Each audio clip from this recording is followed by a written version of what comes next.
새로운 한 해가 시작되었습니다. 우리 사랑하는 샤론의 모든 성도님들과 가정에 삼위일체 하나님의 크신 은총이 넘치는 복된 한 해가 되시기를 주님의 이름으로 축원합니다.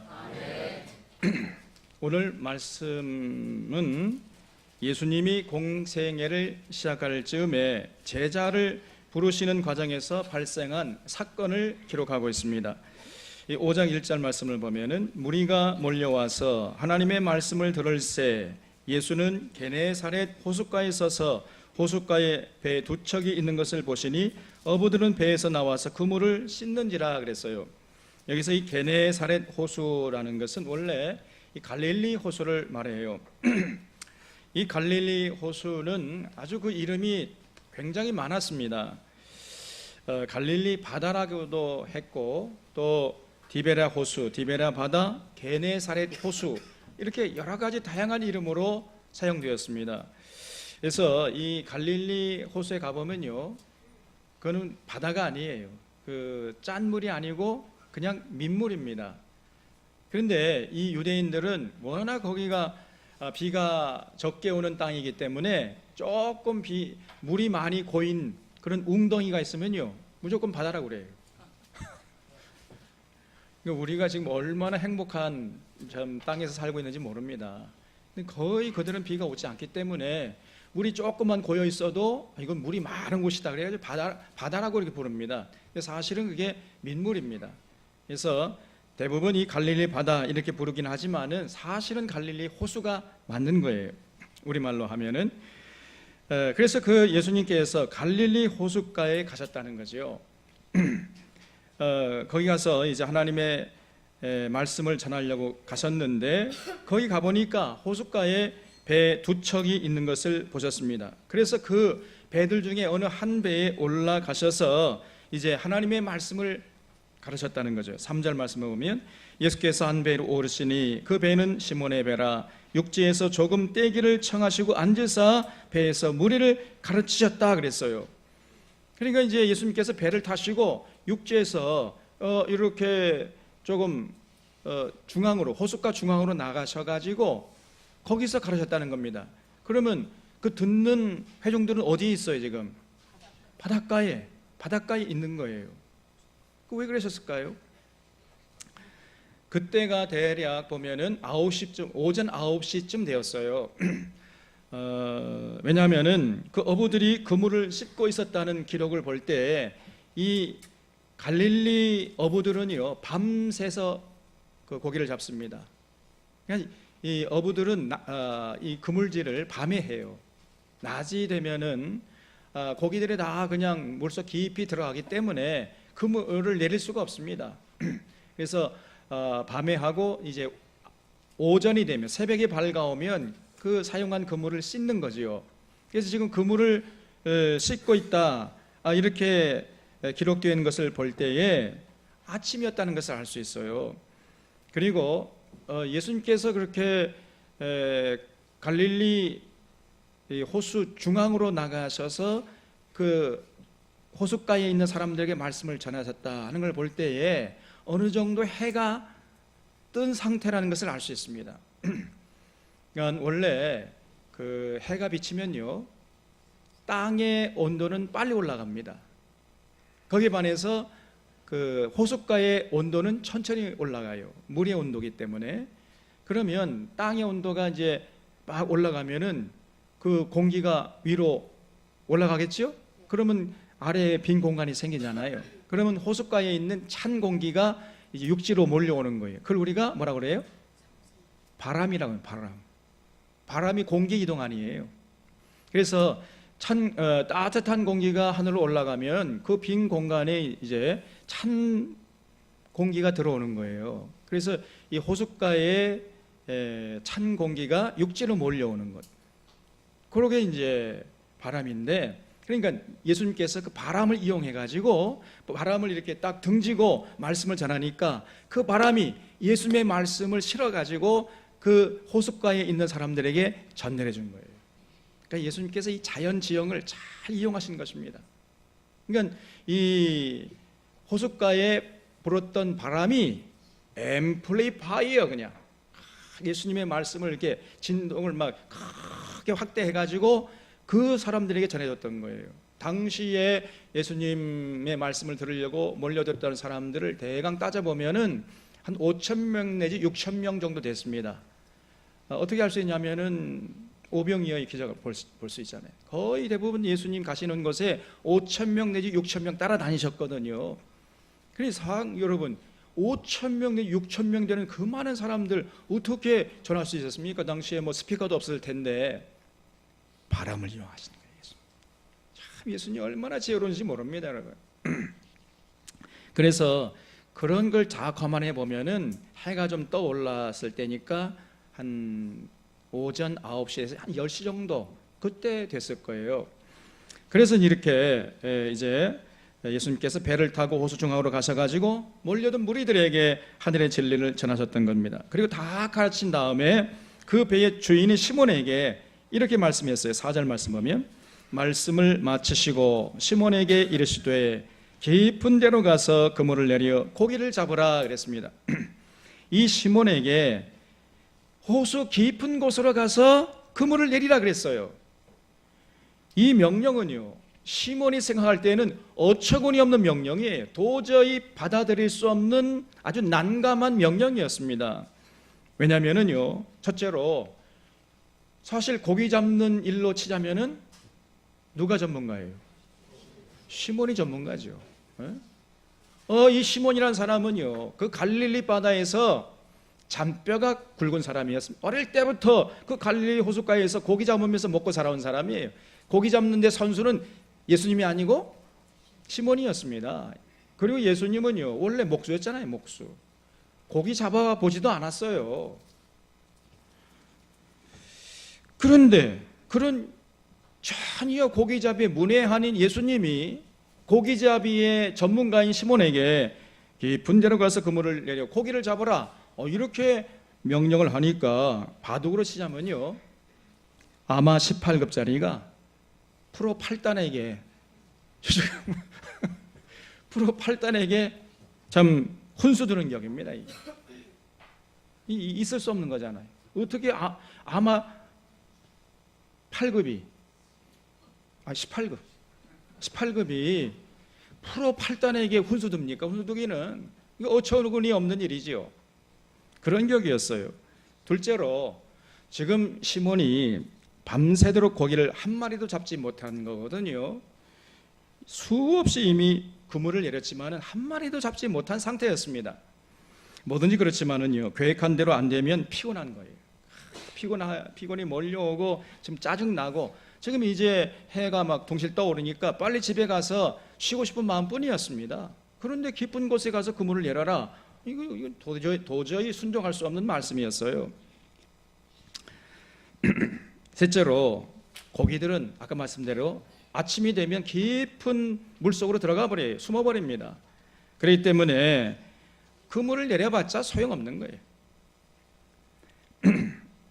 그리고 넷째로 당시 갈릴리 호수에서는요, 물고기를 어디서 잡았냐면은 호숫가에서 잡았습니다. 호수 중앙에서 잡지 않고 호숫가에서 잡았어요. 왜냐하면은 수초들이 그 물가에 많이 있었기 때문에 대부분 물고기들이 호숫가에 살았어요.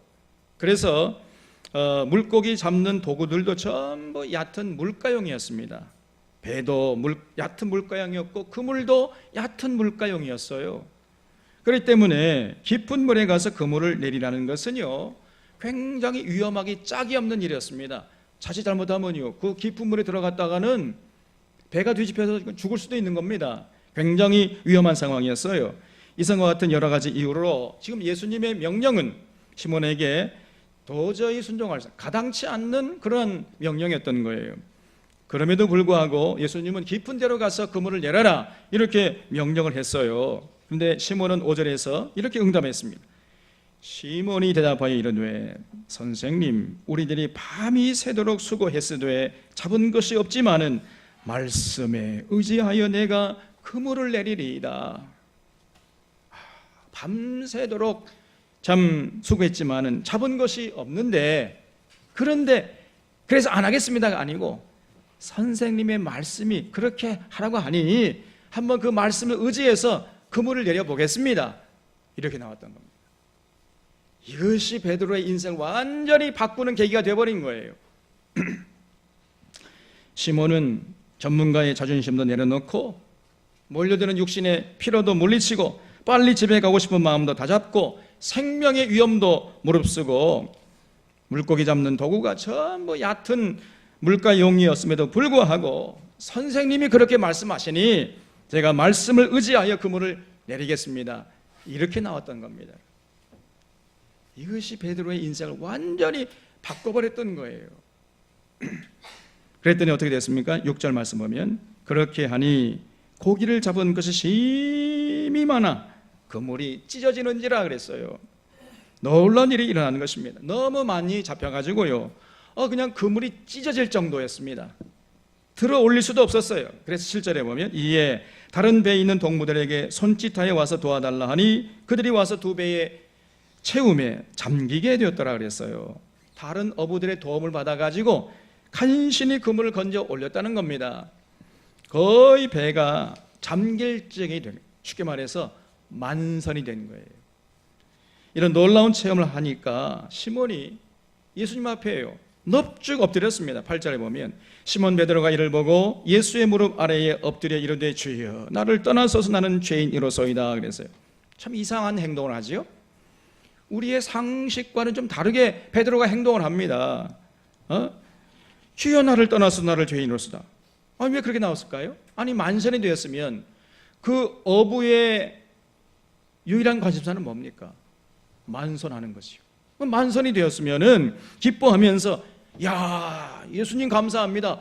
예수님 알고 보니까 선생님 보통 분이 아닙니다. 우리 동업합시다. 그러면 날마다 만선할 테고 그러면 내가 부자 될 수 있으니까 선생님 우리 동업합시다. 이렇게 나왔어야 되잖아요. 근데 그렇게 안 나왔어요. 넙죽 예수님 앞에 엎드려서 주여 이렇게 예수님을 불렀습니다.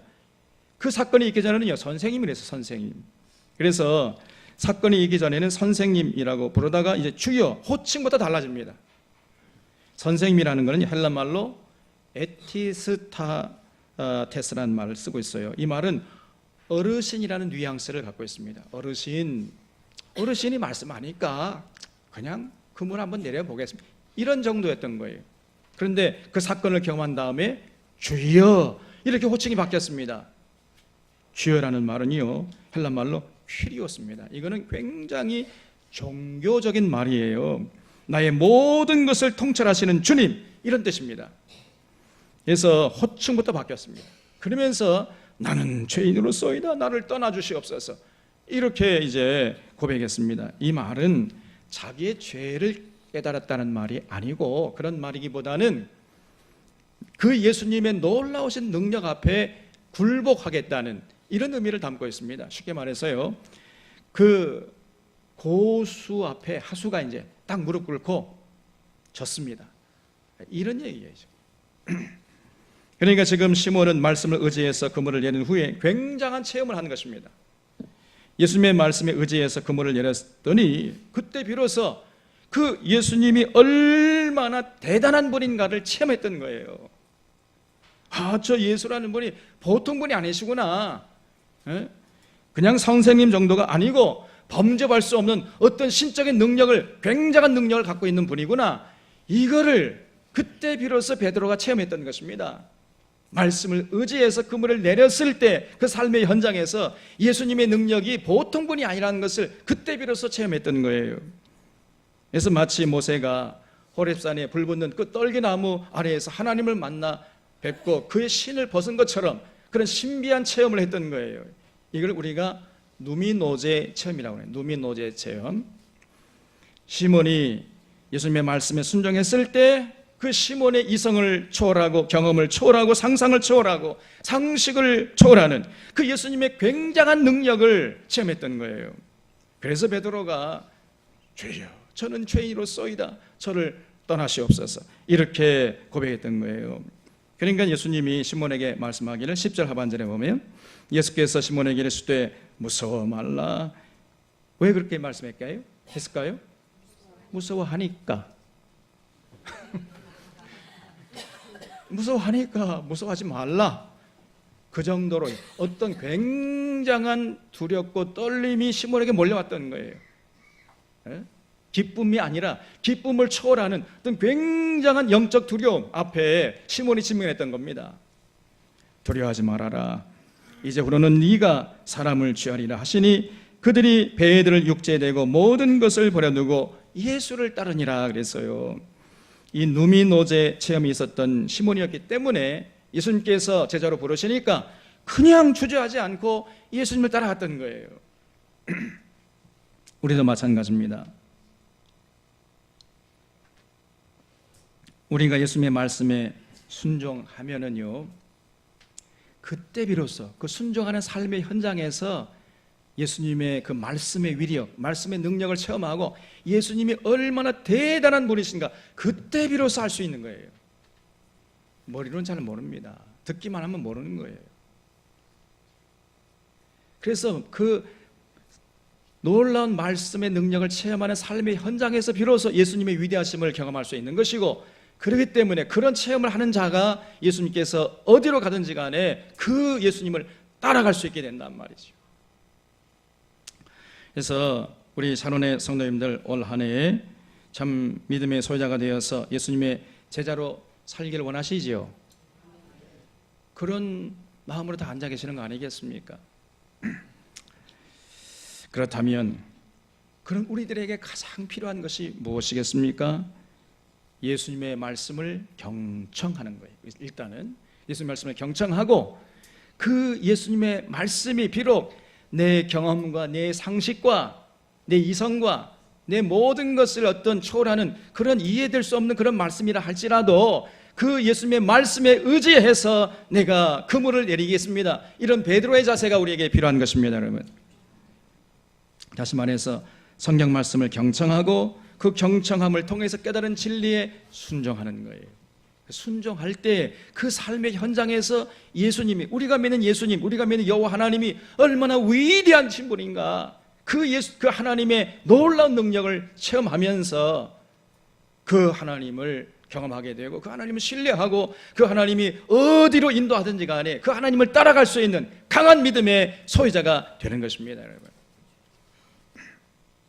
그래서 우리가 정말 강한 믿음의 소유자가 되길 원한다면요, 실제적으로 하나님 말씀을 잘 듣고 살면서 실천해야 돼요. 순종할 때 거기서 그 놀라우신 하나님의 능력을 체험하는 겁니다. 그러면 그런 체험이 있는 자는 이제 하나님을 신뢰할 수 있게 되고, 그리고 그 하나님이 인도하시는 것이 그곳이 어디라 할지라도 끝까지 그 뒤를 따라갈 수 있는 믿음의 소유자, 예수님의 제자가 되는 거예요. 그때 비로소. 가만히 앉아가지고 듣기만 하고 그저 치우는 사람은 절대로 예수님이 인도하시는 그 생명길을 걸어갈 수가 없습니다. 신구약 성경을 보면요, 끊임없이 나오는 게 뭐냐면 하나님의 명령에 순종하라, 이런 말씀이 끊임없이 반복됩니다. 레위기 26장 3절에 너희가 내 규례와 내 명령을 순종하면 내가 너희에게 철을 따라 비를 내려주겠다, 이렇게 말씀했어요.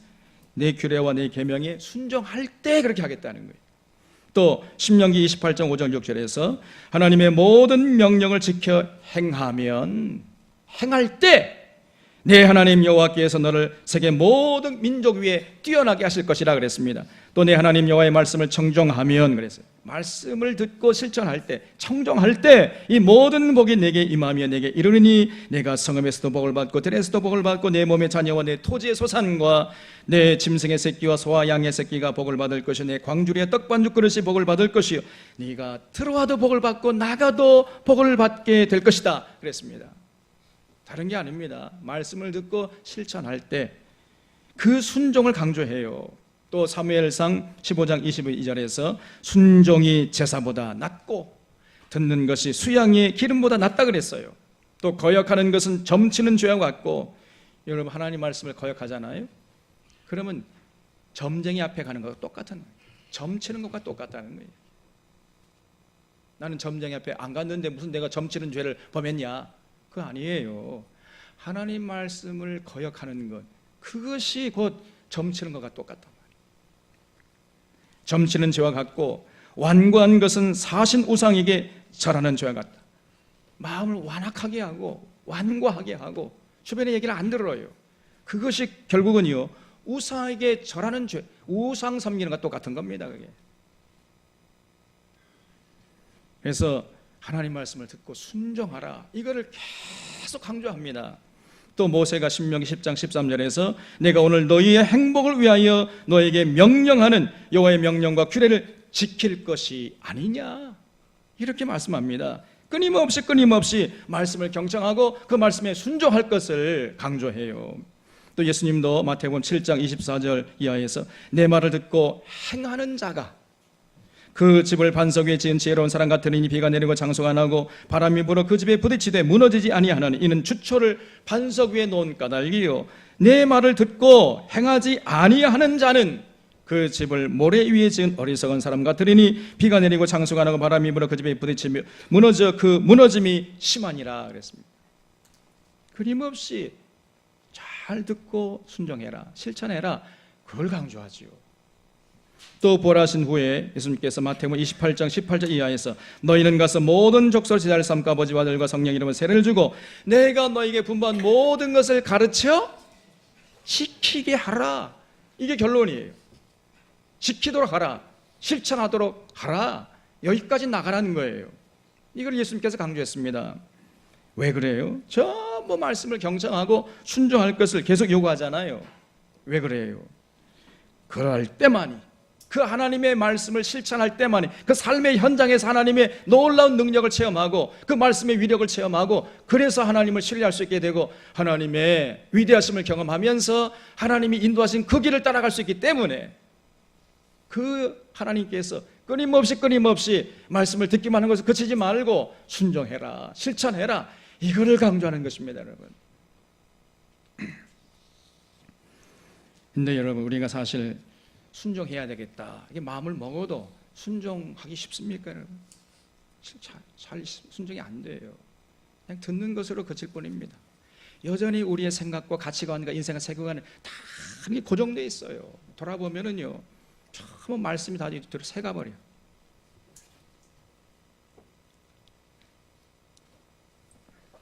여전히 과거에 살았던 삶의 습관과 그러한 어떤 세상적인 가치관을 가지고 살아가는 자신을 발견하잖아요. 이것이 우리의 문제입니다. 순종하기가 쉽지 않아요. 순종하려면 먼저 하나님 말씀을 정말 경청해야 됩니다. 경청. 정긋 귀를 세우고 들어야 돼요. 집중해서. 그리고 시몬 베드로처럼 자기 자존심을 내려놔야 됩니다. 시몬이 앞으로 8단이 말이죠, 아마 18금에게 훈수를 받는다는 게 자존심이 허락합니까, 그게? 그래도 시몬은 순종했어요. 자존심 내려놨습니다. 그럴 때 실천할 수 있어요. 감정 내려놓고 경험 내려놓고 현실적인 어려움도 극복하면서 그 전문가의 자존심 다 내려놓으면서 그 경청한 말씀에 의지해서 실제적으로 그 순종하는 모습이 있어야 된단 말이죠. 그게 우리에게 필요한 것입니다. 이렇게 자존심이나 감정이나 상식이나 경험 내려놓고 현실적인 어려움도 극복하면서 실제로 삶의 현장에서 그 예수님의 말씀에 의지해서 순종할 때, 말씀을 의지해서 그물을 내릴 때, 거기서 하나님의 능력, 그 예수님의 말씀에 놀라운 위력을 경험할 수 있는 것입니다, 여러분. 이것이 진리 중에 진리예요. 듣기만 하고 실천하지 않으면 이 예배당 나가면서 여전히 또 말씀은 다 여기다가 이제 놓고 나가요. 다 놓고 나가. 그리고 세상에 나가서는 여전히 그저 세상 가치관에 따라 살아버립니다. 그러면 도로함이 타버리 되버려요. 절대로 하나님의 놀라운 능력, 말씀의 능력을 체험할 수가 없습니다. 그러면 그 신앙은요, 희미해져 버려요. 그냥 흐물흐물해져. 절대로 그 예수님의 뒤를 따라갈 수 없습니다, 여러분. 그러나 실제로 순종할 때 그 순종의 현장에서 놀란 하나님의 능력, 예수님의 능력을 체험하면, 야, 우리가 믿는 이 삼위일체 하나님이 얼마나 위대하신 분이냐, 그거를 체험하면서 그 삼위일체 하나님을 신뢰하고, 그러면서 그 하나님이 인도하시는 그 길로, 그 길이 어떤 길이라 할지라도 따라갈 수 있게 되는 강한 신앙의 용사가 되는 것입니다. 과거 이스라엘 백성들이 출애굽할 때 이스라엘 백성들의 생각이 뭐였냐면요, 출애굽하기만 하면 자기들 앞에 젖과 꿀이 흐르는 땅이 펼쳐질 줄 알았습니다. 그러나 그건 오산이었죠. 출애굽하고 보니까요, 젖과 꿀이 흐르는 땅이 펼쳐지기는커녕 죽음이 기다리고 있는 그 험악한 미디안 광야였어요. 그곳에서 그들은요 40년 동안이나 지지고 하면서 살아야 했습니다. 그런 동안에 200만 명이 죽임을 당했어요. 여러분, 애굽에서 나온 사람들은 다 죽었습니다. 다 죽을 때까지 그 젖과 꿀이 흐르는 가나안 복지에 못 들어갔어요. 그러면 도대체 왜 하나님이 이스라엘 백성들, 그 쉬운 길이 있었거든요. 그 지중해 해변길로 가면 일주일이면 갈 수 있는 그 지름길을 놔두고, 그 편한 길을 놔두고 그 험한 미디안 광야로 인도해가지고 40년 동안이나 그렇게 고생을 하게 하면서 다 사람을 죽였느냐 말이야. 뭐 그런 하나님이 있어? 그게 참 이렇게 생각할 수 있겠지요. 왜 그랬습니까? 도대체 그 이유가 뭐예요? 그 이스라엘 백성들에게 무슨 억하심정이 있어가지고 하나님이 그렇게 이스라엘 백성들을 대우했겠습니까, 여러분? 그 이유가 뭐냐? 모세가요 신명기 8장에서 이렇게 그 이유를 밝혔습니다. 너희를 미디안 광야로 인도하신 이유는 사람이 떡으로만 사는 것이 아니라 하나님의 입으로 나오는 모든 말씀으로 사는 것임을 알게 하기 위해서 그랬다는 겁니다. 하나님을 신뢰하고 철저히 하나님의 말씀에 순종하도록 훈련시키기 위함이었다는 거예요. 사람이 떡으로만 사는 것이 아니고 하나님의 입에서 나오는 모든 말씀으로 사는 거예요. 그게 진짜 인생이다. 이거를 알게 하기 위해서 그러했다는 거예요.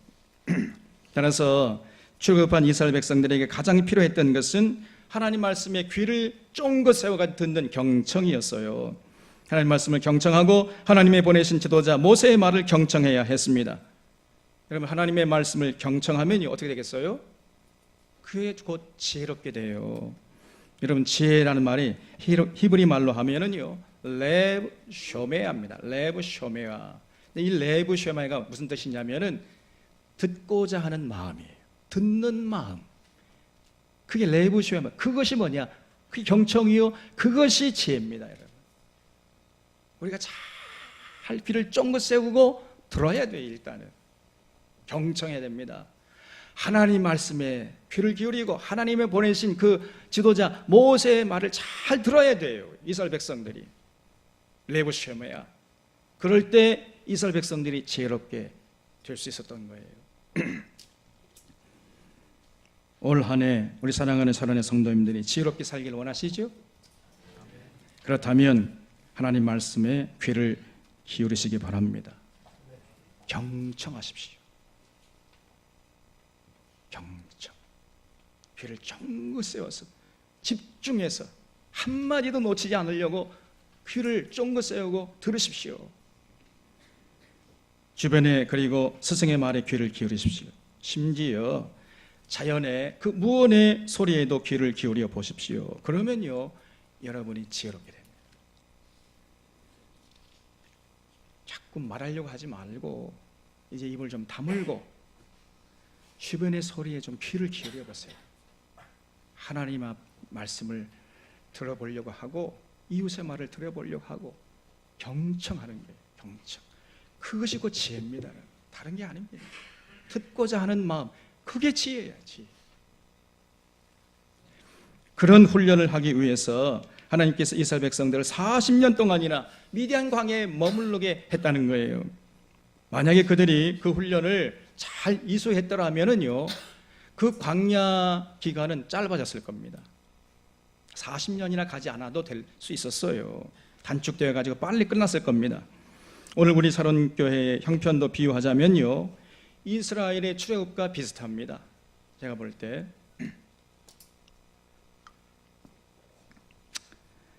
우리도 편안한 신앙생활을 할 수 있었음에도 그 모든 것을 포기하고 지금 험한 광야로 나갔잖아요.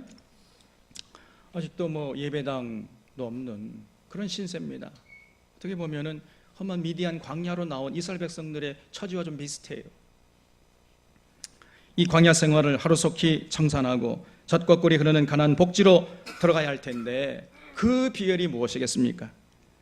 우리가 경청의 훈련을 잘 받아서 하나님을 신뢰하고 그리고 하나님의 말씀에 전적으로 순종하는 모습을 보이는 거예요.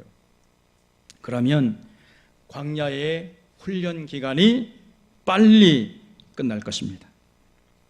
제가 소망하기를 이스라엘 백성들 40년 했잖아요. 광야 생활. 그 40년에 10분의 1이면 몇 년입니까? 4년. 한 4년 정도면은 광야 생활이 끝났으면 좋겠어요.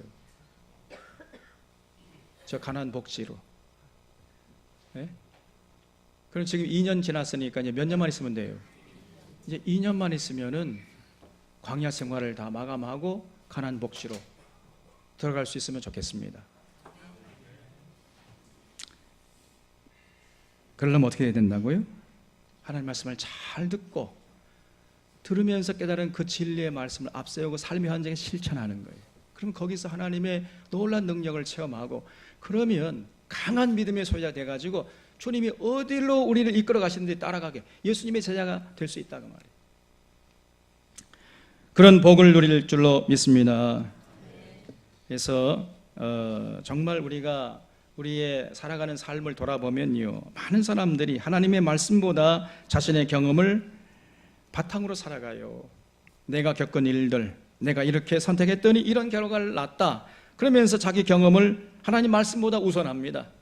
또 내가 듣고 배우고 배운 것, 그 전부인 것처럼 자신의 지식에 의지해서 생각하고 판단하고 행동을 해버려요. 하나님 말씀은 뒷전이에요. 그러나 여러분 한번 생각해 보십시오. 세상에는 수많은 상황이 있고 수많은 일들이 있습니다. 같은 선택을 해도 다른 결과가 나오고 100년 인생을 다 살아도 우리가 다 경험하지 못하는 것이 세상이에요. 알지 못하는 세계가 많이 있습니다.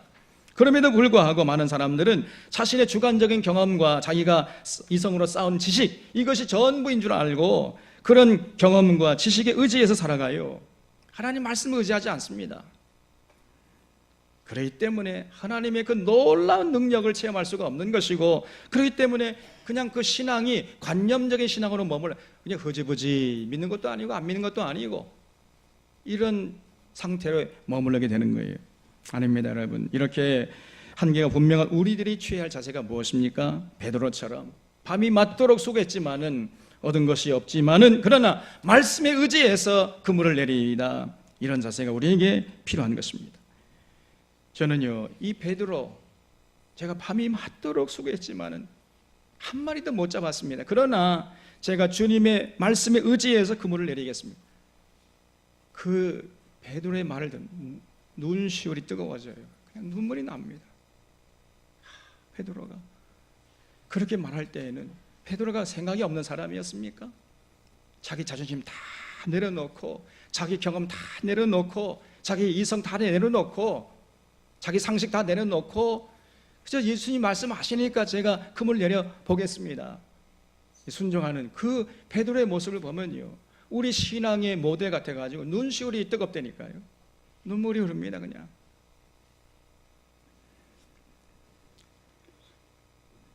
그 모습이 하나님의 능력을 체험하는 지름길이었습니다. 우리들도 하나님의 놀라운 능력을 체험하면서 날마다 하늘의 생명을 누리면서 살려면 바로 이 베드로 같은 자세가 필요한 거예요. 내가 경험한 것보다, 내가 사는 동안 체득한 지식보다, 나의 신비로운 어떤 주관적인 체험보다, 내 생각이나 내 느낌보다 하나님의 말씀이 우선되어야 하는 거예요. 베드로처럼 내가 아는 것이 전부라는 생각을 철저히 내려놓고 자존심 다 내려놓고 하나님 말씀에 귀를 기울이고 순종하는 하나님의 백성이 되어야 하는 것입니다. 여기에 우리의 살 길이 있는 것이에요. 우리 사랑의 성도들은 새해에 주님의 말씀을 경청하고 순종하는 모습을 하나님 앞에 보여드릴 수 있기를 바랍니다. 말씀을 의지하여 그물을 내리리이다. 이 베드로의 모습으로 올 한 해를 살아갈 수 있기를 바랍니다. 그럴 때 날마다 하나님의 놀라운 능력 가운데 살아가는 한 해가 될 것입니다. 아무쪼록 그래서 날마다 하나님의 그 능력을 체험하고 그 말씀의 위력을 실감하면서 건강한 신앙의 소유자로 이 어지러운 세상에서 끝까지 승리할 수 있기를 우리 주님의 이름으로 축원합니다. 기도하겠습니다. 우리 이 시간에 하나님 앞에 결단의 기도를 드리겠습니다. 한 1분 정도 조용하게